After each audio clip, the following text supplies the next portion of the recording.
The Trust for Sustainable Living's annual international essay competition and debate invites children aged 7 to 18 to address critical sustainability challenges around climate change, the environment, and systems change. In this panel discussion, former competition winners delve into the themes they wrote about and share their perspectives on their respective governments' efforts towards sustainability.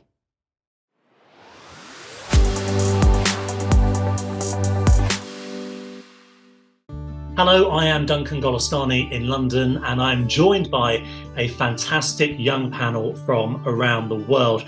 And they are the winners of the Trust for Sustainable Living's Grand Prize Essay Writing Competition. And we're going to be talking about climate change, sustainable living, and how to meet those all-important net zero and UN Sustainability Development Goal targets. So let's have a look at who is joining me here. We have Tolu Ayeni, a 16-year-old from Nigeria, Sam Walker in South Africa, she's 18, Dhruv Bhatt and Alexander Kamayoka in Japan, who is 16. Welcome to you all. We have so much to talk about, so let's dive straight in. The thing that really jumped out to me from all of your fantastic essays was the sense of urgency, the sense of we have to do something now because it really is getting too late. And Sam, I want to come to you first because you put this so starkly in your writing that essentially we have two options in 2050. Option one is bleak, dark, and dystopian. And option two is where we are meeting those targets. We are looking after our world and things are much more hopeful.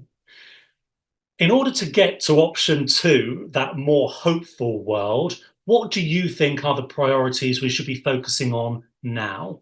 So I come from a country which has one of the largest wealth gaps in the entire world. So we have people who, on one side of the road, they live in these humongous mansions with, 5 servants and they drive Mercedes Benzes. Whereas on the other side of the road, we have people who are living in shacks and they don't even have enough money to feed their families or for refuse removal. And world leaders expect people, regardless of their class or their wealth, to recycle, to save electricity, to do all of these things that we're taught at school. And I've always known that it's very difficult to expect someone who doesn't have proper sanitation, who doesn't have, proper food to hold them to the same expectations as someone who has all of these privileges available to them. And so for me, I feel like the only way that we can move forward and to avoid a disaster like climate change and going over 1.5 degrees is to uplift communities who don't have the same privileges and the same opportunities as people who are higher up in the class. So it sounds like you're talking about the barriers of social inequality. How do you think we persuade the people that hold the power to take those disparities into account, Sam? Well, for one, I feel like they are a little bit oblivious, and I feel like they are in denial as well, because if you think about the 1%, the people who are really extremely rich, to them, $100,000 is to some people $100,000 would mean their livelihood. It would mean pulling themselves out of poverty, getting an education, being able to feed their families. But for the 1%, it's nothing, and I think it really comes into bringing everything into context and showing people that they know that people are suffering, it's just they don't care. And the only way to make them care is to show them how if one of us is suffering, all of us are going to suffer because we are all in this together to try and fight climate change. Every single country in this world has to contribute to getting to net zero. And as long as the developing countries are being forced because of their disparities to use fossil fuels, to consume fast food and meat, as long as they are forced to use these methods in order to survive, we can't expect them to have the same we can't expect them to do the same amount of work as first world countries. Dhruv, you've been nodding passionately throughout that. This is something that you feel very keenly, isn't it? Yeah, definitely. Social inequality and how it interacts with climate change is it's something that I'm really passionate about because I also come from a very climate vulnerable state in India where identity is tied to the nature. So when we lose nature, when our state heats up faster than India on average, despite having such a small population, I feel that we're losing our culture, we're losing so much. And really to come up upon one of the questions that you posed to Sam, how do you lobby people? How do you make the case for solving inequalities? One of the things that I have seen in my experience is that by making the financial case, by telling them about the core benefits, let's say educating people, let's say keeping them healthy so that they are able to contribute again to the society, making that case is also really important so that they understand that yes, there's a lot of benefit in educating people and keeping them healthy, in taking care of everyone, because as Sam said, we are in this all together. And so if we don't have the lower the people that are low in the class, the people that are the middle class, we won't have the empire and the riches on which the top classes sit.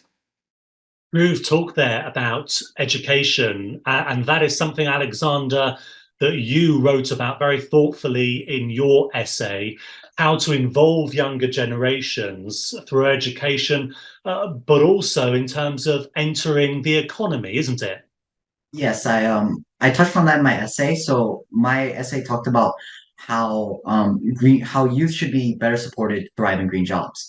And I argued that green jobs should not and are not limited to high-tech fields, right? So not everyone wants to become like a nuclear engineer, or not everyone wants to work on a carbon capture project. But we need to sort of shift our educational system to fit that, right? Obviously, climate change is a massive problem that we all need to deal with, but young people feel like they don't have the skills or the capital or the knowledge to participate in green jobs. So we need to change our educational system. And some ways that we can do that is like having businesses partner with schools so they can implement like after school clubs, or even like for higher education, like college, maybe they can even have opportunities for internships, right? So college students can maybe work at a nuclear power plant if they're really, really interested in such things. Um, I think that this will give young people interest and knowledge, hands-on experience to be able to engage in green jobs. And if we sort of shift our mindset towards away from like traditional green jobs and into something more like into a mindset sort of thing, right? Like incorporating sustainability into our lives. We can do this in like many ways, like making our job green, by like cycling to work, or going digital with files, encouraging saving energy by just turning off the AC when you leave the room. All these things can make your job green, and all these small things with millions and millions of people, when they do these small things, I think they can have a really big impact. Alexander, political leaders often present a black and white scenario, a one or the other situation. And they often talk about, well, the most important thing is that people earn a living, that they have jobs, and in some way that making those jobs greener or more sustainable is a luxury that always has to come after. Do you think that's a fair choice, or is it a false dichotomy? I definitely think that's a false dichotomy. Like, I think when people say like, green jobs are only for a specific type of person, like I said, not every job is like traditionally green, right? Not every job is going to literally like cut down on carbon emissions. Not every job is going to help with renewable energy, but you can turn your job into a green job. Right? It's not like this job is already green, but you can make it. Like, for example, I want to go into the medical field, right? So I think that my job can become a green job if I can like reduce medical wastes, or if I can like with biosensors, I can improve efficiency because we know when to like call an ambulance to a certain, maybe like an elderly patient or something like that. So I'm simultaneously doing my job as a medical professional, but also contributing to the fighting against the climate crisis. So I think that it's not like black and white, right? There's a spectrum of green jobs. There's like a very traditional, very like hardcore green jobs, right? Like those directly dealing with carbon emissions or sustainable energy. But then you can go more left or more right on that spectrum, and then you find how each job can become more green and more sustainable in their own little different ways. I'm really interested as I have a panel of people in front of me who are about to enter the world of work, even though you might not want to think about it. How important will it be for you when you are looking at jobs, careers, and looking at potential employers? How important will it be that they have credible sustainability policies and that they take climate change seriously? Well, just pop your hand up if that is something you will be considering when you embark on looking for jobs.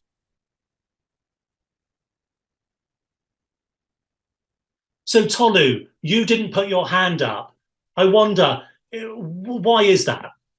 Well, there are quite some issues, other things we need to consider when looking for jobs. But then the green sector is also one that we're going to consider. But most jobs here in Nigeria might not actually like have that much effect, much ways they want to be green. But still, I will still consider it quite a little bit, but then not in totality, exactly a green job exactly, to go into a green job sector. That's interesting. So, in other words, it is important to you, but also we have to live in the real world, don't we? We have to do what we can, where we can, where we can. Let's focus back on education. Dhruv, that is something that you wrote about very passionately. And again, coming back to inequality, if we're looking more towards solutions, how can education help in dealing with inequality and the people who are going to feel climate change that much more? Yes, definitely. I believe that education is central to uplifting the people that are facing the direct impacts of climate change. And this is because when I talk about even my experience, when I saw climate disasters, floods, forest fires, landslides in my state, the only reason that I'm here speaking to you all, and the reason that I was able to write my essay was because I had that education. I was in a school. There are countless other children in marginalized, vulnerable communities that don't even have that capacity to really put forward their stories. And with education, it's also about adapting to the degradation of livelihoods and communities, because we know that even if the world suddenly turned up and we met all the requirements, it would take some time for the impacts of those policies to come into that, and there will be many communities that will already have faced some sort of impact from the climate crisis. So through education, especially vocational education, things that can, as Toli was saying, we need to live in the real world. So we need that education to actually do work and adapt to the climate crisis. So education that can also be seen as a tool to adapt to the impacts of climate change, and obviously as a tool to advocate for ourselves. Dhruv, one line that really stood out for me in your essay is, "My world is as dark as a coal mine, but it is studded with diamonds." Do I read that correctly to mean that we are in a dark place, but you remain optimistic about what we can do? Yes, I do remain optimistic, because if we look at climate communication, especially the one that is available where I live, it's almost alarmist, it's pessimistic. And I see the merits of that because it does drive people to change in the short term. But when you continuously hear the same things like, oh my God, the world is ending, we are all doomed, and stuff like that, over the long term, it sets this feeling of anxiety. It makes us anxious. It makes us feel that, oh, this problem is bigger than ourselves. I, as an individual, can do nothing to make a dent in the problem. So whenever I'm communicating through my essays, poetry, blogs, I always put in this element of hope and resilience that yes, we need to consider climate change as a global issue that can have long, devastating impacts on our lives. But at the same time, there's hope, there's resilience if we start now. I just sense that there are two options, right? We get the choice to pick the option. Sam, how do you protect yourself from the unending negativity that we see on the news and we read about what is happening around the world, and yet hold on to that optimism that Dhruv was talking about? How do you do it? So, I mean, as I grew up, when I was very young, it used to affect me a lot because I was quite a sensitive child, and seeing, the stereotypical polar bear and the one little iceberg in the middle of the ocean, like that would always make me extremely upset. And I used to be quite pessimistic. I used to think that there really wasn't any hope because no one seemed to be doing anything. And even my government didn't seem to be taking any action whatsoever. And I'm not too sure what it's like in other countries, but like Dhruv said, education is extremely important, and there's not really anything about climate change or how to conserve energy or water in the syllabus, despite the fact that the environment is extremely important to South Africa as a country and as our economy and culturally. So really, it takes a lot of energy for me to push those thoughts and those negative thoughts away, because really it starts affecting someone's mental health. And I realized that eventually you have to just have the hope and blind faith, and you have to take a leap of faith and thinking that it will be okay in the end. If you, as long as you as a person know that you are doing what you can for the environment, and you do as much as you can to encourage other people around you to do what they can, then that is really all that you can do. That is all that you can do, and that is really the best thing that you can do. Alexander, do you agree? Is individual faith in you and those around you enough? Or actually, do you think we have to be tougher on those who hold the power and can make the big decisions? Well, I do believe that large corporations, they do need to sort of take responsibility, right? And I think that we will get there in making them holding them responsible and making large change, right?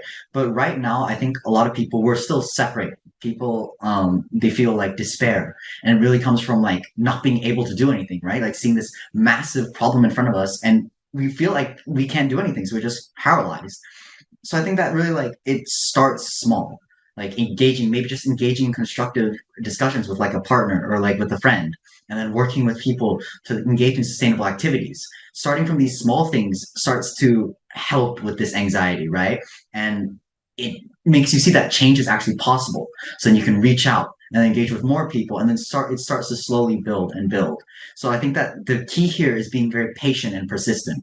We can't like jump to holding corporations accountable because it's not possible right now. There isn't a big enough movement behind sustainability yet.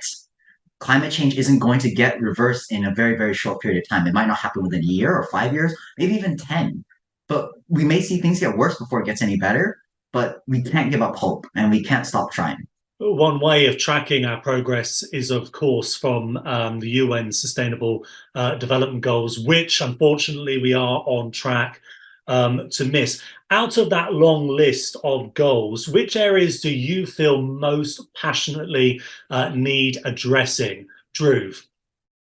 Yeah, so I believe that as my essay was also based on reducing inequality, SDG 10, which is about reducing inequality, needs that focus because we need to shift the perspective that the environmental crisis is just related to, global warming, is just related to ocean acidification. We need to consider the impacts that it has on societies and need to consider how, because if you see the environmental group there, the feminist group there, the youth empowerment group there, then nothing's going to happen. And it's really about seeing how these inequalities interact and coming up with solutions that first of all, address these inequalities that exist in these systems, and then also address the underlying climate causes that cause those inequalities. That is really important for me. And also, like, to understand that many people, many, especially women, children, indigenous people,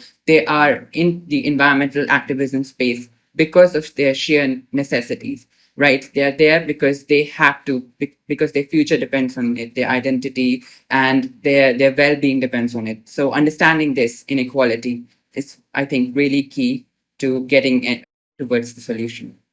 We have talked a lot about what individuals can do, what we can do as communities, and what we can do when we come together.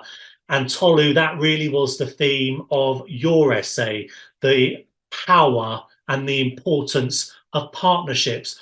Tell us why you wanted to focus on people coming together. Well, in my opinion, it's totally impossible for one person to fix the whole world. We all need to put in our various efforts to do it together. It's not possible for only me or just a few group of people to fix everything about the world. Everyone needs to be involved in this activity. Makes it impossible if only a set of people are working toward the goals. Tolu, what about reluctant partners, those who aren't convinced? How do you deal with those people, those organizations? We have to find ways to convince them about, make them, enlighten them about the effects of what could happen if we don't work towards these goals. If they are not part, we have to enlighten them on what they need to do, the things that they have to do in order to work towards the goals. It's all very important that they join. We need everyone's hand in this. We've been talking about the power of partnerships then, and can I just say thank you to you all. It has been wonderful partnering with all of you today. I know sometimes the news can be bleak, but your passion really does give cause for hope. And thank you too, if you have been watching this, maybe you'll be on our panel next year. You can enter your essay and maybe you can be a prize winner too. The details are on your screen now. And also at that address, you can read some of these prize winning essays that we have been talking about today. But again, thank you so much. As ever, the conversation continues.